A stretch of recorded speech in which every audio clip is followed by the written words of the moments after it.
He never said a negative word about any of his opponents. Coming up on KCCI 8 News Close Up, remembering a longtime Iowa public servant, the life of former Congressman Jim Leach and the legacy he leaves behind. And a review of Iowa's area education agencies. A new state task force is reviewing their work after state lawmakers made sweeping changes to AEAs last year. This is Iowa's news leader. This is KCCI 8 News Close Up. Good morning, and thank you for joining us for KCCI 8 News Close Up. I'm Amanda Rooker. Again, those changes that were made to Iowa's area education agencies were made last legislative session, not last year. Apologize about that. We're taking a closer look at how Iowa's area education agencies operate and how the state is reviewing them. Those agencies provide resources to Iowa students with disabilities and provide general education services to students across the state.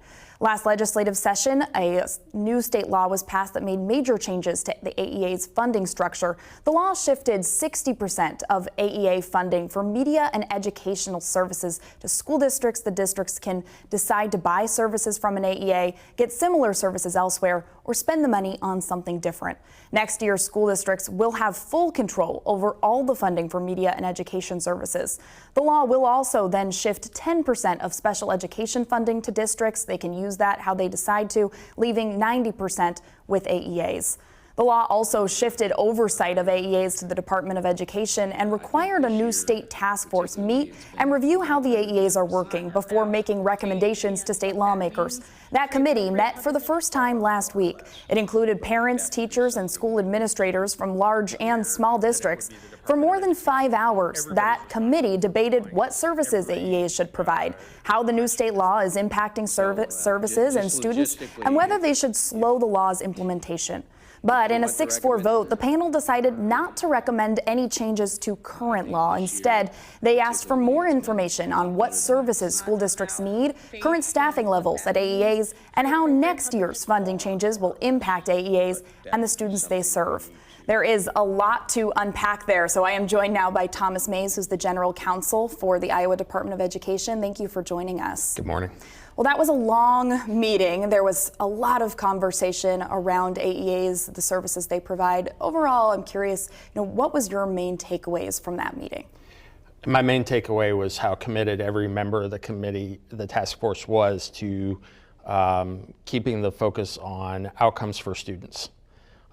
Every conversation, regardless of where the conversation started from, ended up at a sincerely held belief and a sincere motivation to do the best by Iowa students. How that looks and how that's accomplished, of course, will differ, but my takeaway was how committed every member of the task force was to the mission. What have your conversations been like? What has the department's conversations been like between the state and AEAs as you work to navigate implementation of the new state law? I would like to compliment how closely the AEAs have been working with the department in implementing this bill, in trying to navigate some of the uncertainties. The department, Director Snow and her leadership meet frequently with AEA chief administrators, with AEA directors of education services, media services, and special education leadership. Newly appointed, newly created positions for special education oversight have been out meeting with superintendents, out meeting with district personnel. So that it's been tough work, but good work. The law did make some changes to how oversight of AEAs will work, shifting a lot to the Department of Education. Can you help our viewers walk through a little bit what those changes were and then how that implementation is going, what still needs to be done there? Prior to this bill, the Department of Education, the amount of oversight it had over the area education agencies was unclear, especially regarding special education.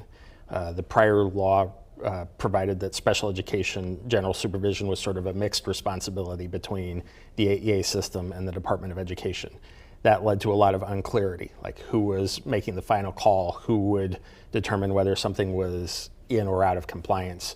And that confusion led to a lot of uncertainty. What the bill does was create final general supervision responsibility with the Department of Education and created some new positions throughout the state to provide community-based support and oversight of special education. Getting special education oversight out of Des Moines and into the 99 counties. During the meeting, there was a classroom teacher who talked a little bit about just her frustrations with seeing, that there's not always compliance in the classroom, that there are ideas and standards for the state to meet, but then when it comes to practice, that it's hard to always standardize all of those classroom situations for them to be in compliance. You talked with her a little bit about what the hope and the goal of having regional members from the Department of Education on the ground. What could you explain to our viewers about what your goal and hope is for those people when you are faced with doubt and skepticism from some members of the public? Well, doubt and skepticism is healthy. The doubt and skepticism was motivated by improving student achievement and having adequate resources available to Iowa students. And I share that motivation. What I told the task force member was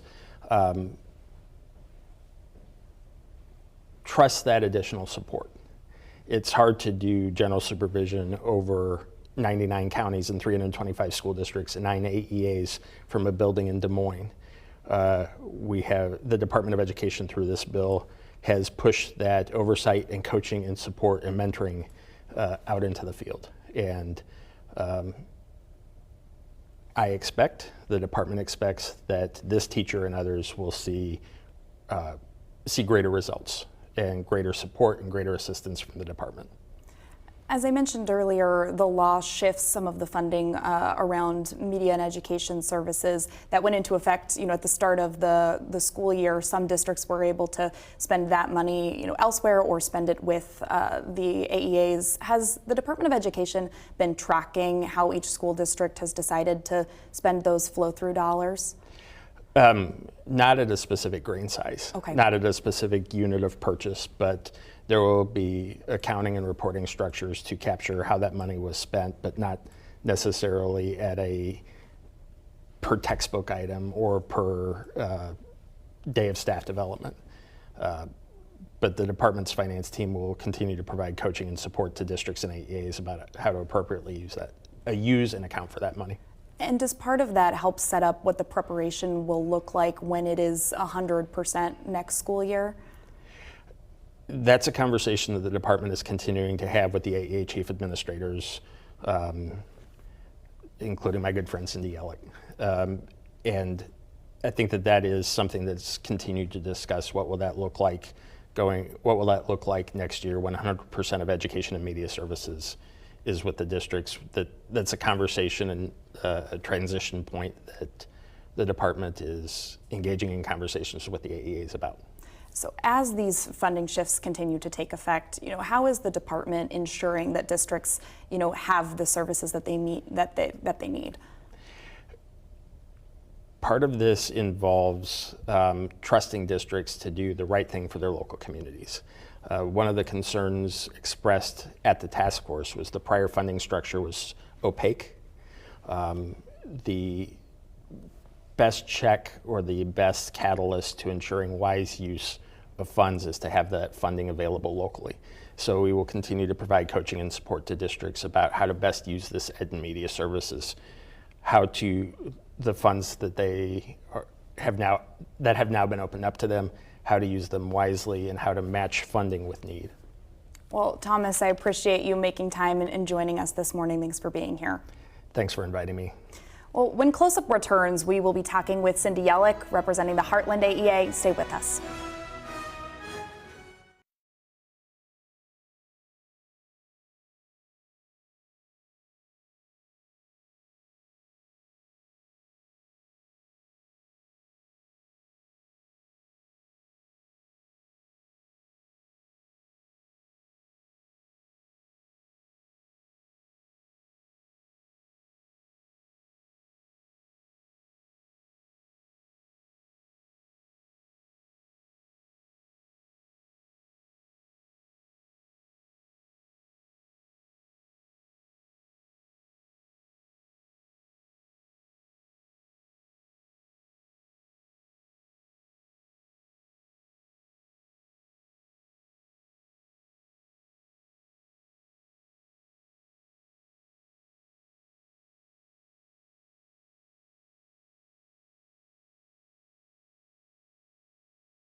Well, I'm joined now by Cindy Yellick. She's the Chief Administrator for the Heartland Area Education Agency. Cindy, thank you so much for being with us this morning. We appreciate it. Thank you.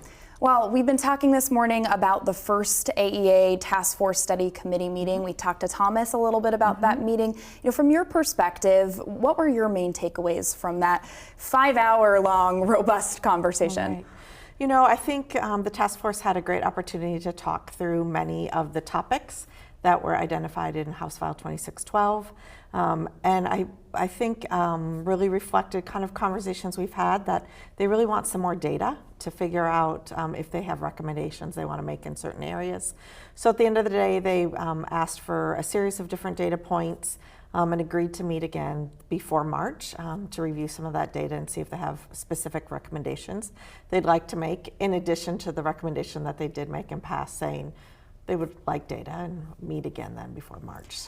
We had school administrators, parents, classroom teachers that were on that in that meeting, and it was really interesting to hear some of them talk about their own personal experiences of watching the impact of this law.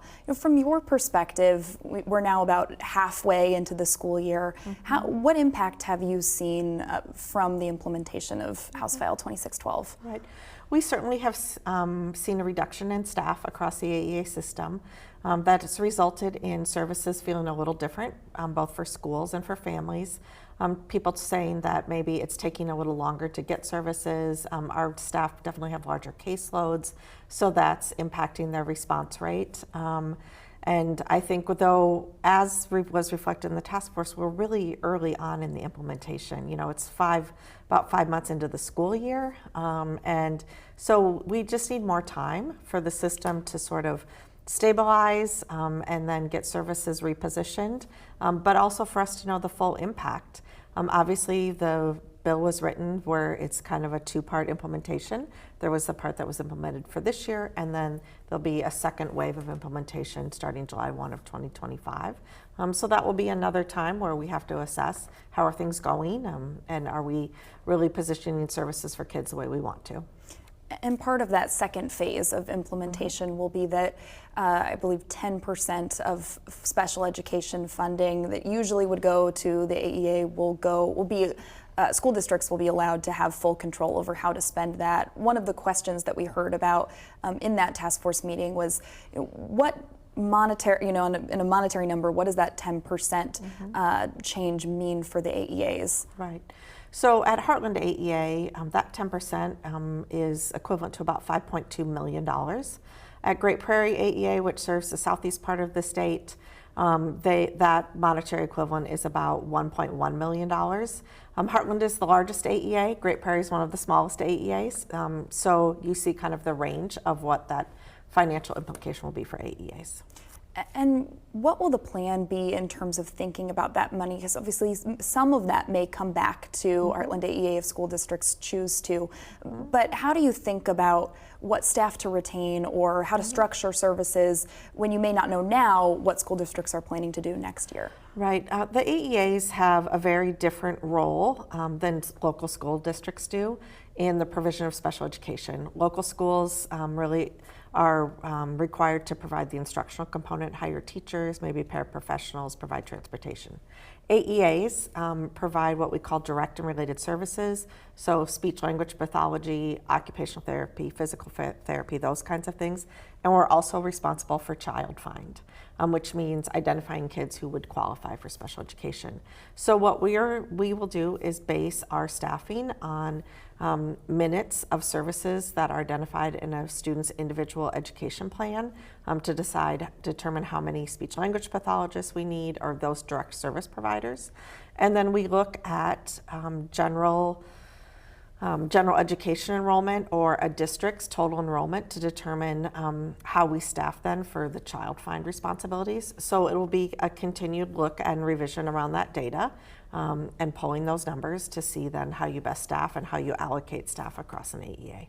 I know that for this year, the school year started with a reduction in staff at the AEAs. Is that something that you envision being able to, change coming up on next school year, or is that going to be something that you anticipate moving forward? These will be the new staffing levels at AEAs. I think as you move forward, you're actually going to see an additional round of reduced staffing because, as you know, for this year, there was a 60% reduction in EdServe and media dollars. And next year, that goes to 100% of that money going to local schools, so 0% going directly to the AEAs. And with special education, then, as you mentioned, there's the 90-10 split. And so that 10% of funding that schools can access is not a guaranteed funding source for AEAs. So the combination of both of those, you're going to see reduced staffing across the AEA system. How do you, especially in the lens of legislative session coming up, you know, lawmakers will return in January, and this task force will meet again before first final reviewers. It's time still where lawmakers could make changes to state law. Right. You know, is there anything that you hope can help stabilize the system in the immediate, not waiting until the law fully phases in, but is there anything you're hoping for?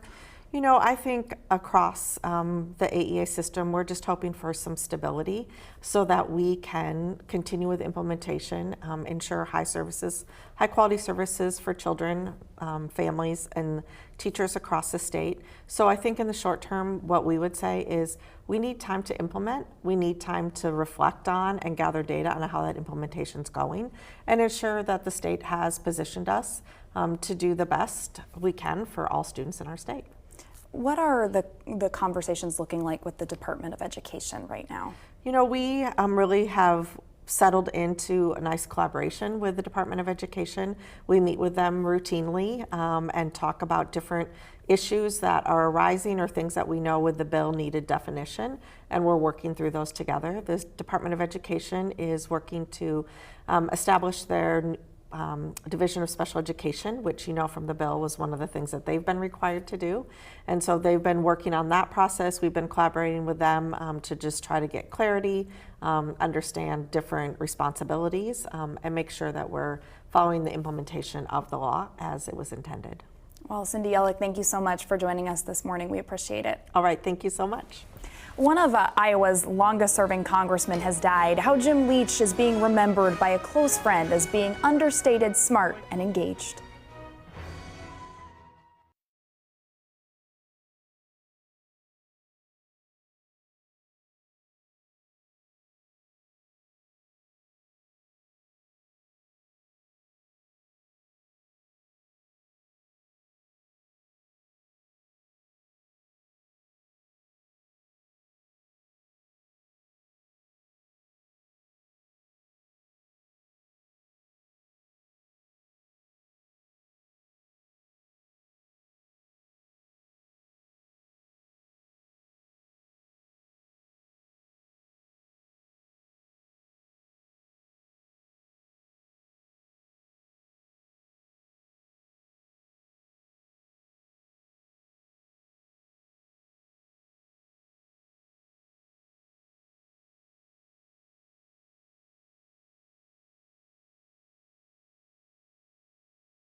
Welcome back to Close Up. Last week, former longtime Iowa Congressman Jim Leach passed away at 82. Leach is survived by his wife, 2 children, and 2 grandchildren. Those who knew him say his interests were broad, a student of history, a lover of arts and sports, and passionate about public service. Today, we remember Leach's life and legacy. We first met in 1976 when he was running for Congress. David Ullman, former co-chair of the Republican Party of Iowa and chief of staff to Governors Robert Ray and Terry Branstad, remembers the moment he first met Jim Leach. I liked him a lot. Jim was an understated person, really smart, and but he hid that, and he was engaging. He listened well when he talked. You knew he was saying something that was serious. The conference really has 2 objectives. One is to really rethink the tradition of Republican thinking. Born in Davenport, Iowa, Leach was an accomplished academic, graduating from Princeton University and earning his master's degree from Johns Hopkins. He went on to run for Congress and spent 30 years representing Iowa in Washington. He never said a negative word about any of his opponents. That's true. All of his ads were positive. Wouldn't we like to see that in politics today? And I think over a while, Iowans responded to that. They liked that. While in office, Leach was a leading voice on foreign policy. I am personally convinced that Saddam has no choice except to blink before the 15th, unless America blinks first. And on economics. He chaired the House Banking Committee, not banking, financial services now, but realized that the financial services system in our country was antiquated and needed to be updated as technology was evolving. Took the lead in making that change. To this day, the work that he did 20-some years ago on that is seen as being very valuable. He was also known for his ability to work across the aisle and his civility in politics. Leach drew praise from high-profile politicians. Jim Leach is the right man for the United States Congress. After serving 15 terms on Capitol Hill, Leach was defeated by Democrat Dave Loebsack in the 2006 election. He accepted his loss with equanimity, congratulated Dave Loebsack, and before long, he was talked about for all kinds of other positions. Leach worked as a professor for Princeton and the John F. Kennedy School of Government at Harvard before then-President Barack Obama tapped him to lead the National Endowment for the Humanities. In 2013, Leach became a professor at the University of Iowa. He had a well-rounded life. He never looked back on politics. People occasionally would say, "You want to run again?" No, he'd done that. But he still wanted to serve. It just wasn't politics. He still had his ideas, he still wanted to make a difference, he still wanted to work with people, do it across party lines, private sector, public sector, all of those were part of what was in his head and his heart. And he was able to get that done after his congressional career.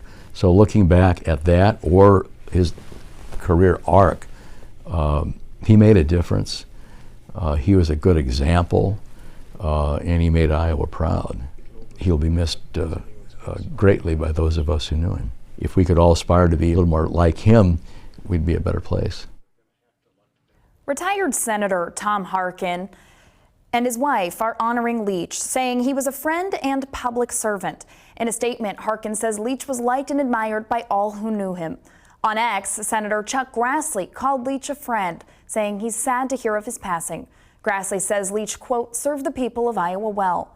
Iowa Governor Kim Reynolds is also remembering the former congressman. She says, quote, Jim dedicated his life to serving his country and the state of Iowa. Our prayers are with Jim's family. Even former President Barack Obama, talking about Leach on social media on X, said, as a former service officer, a congressman and citizen, Jim Leach put country above party time and again. He was a dedicated public servant, and we were lucky to have him as a part of my administration. Thinking of Jim's family and friends tonight. We'll be right back. Stay with us.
Next month, when state legislative session starts, Iowa lawmakers will have fewer funds to come up with a new state budget than what they spent in 2024.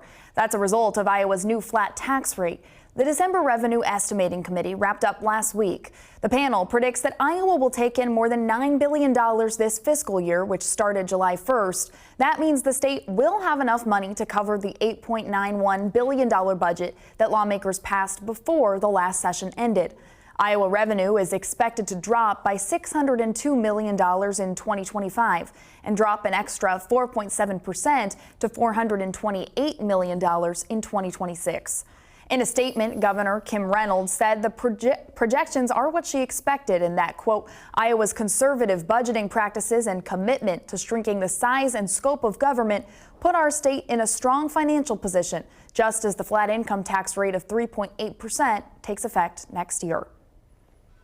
Well, thanks for joining us for KCCI 8 News Close Up. We'll see you back here next Sunday. Have a great day.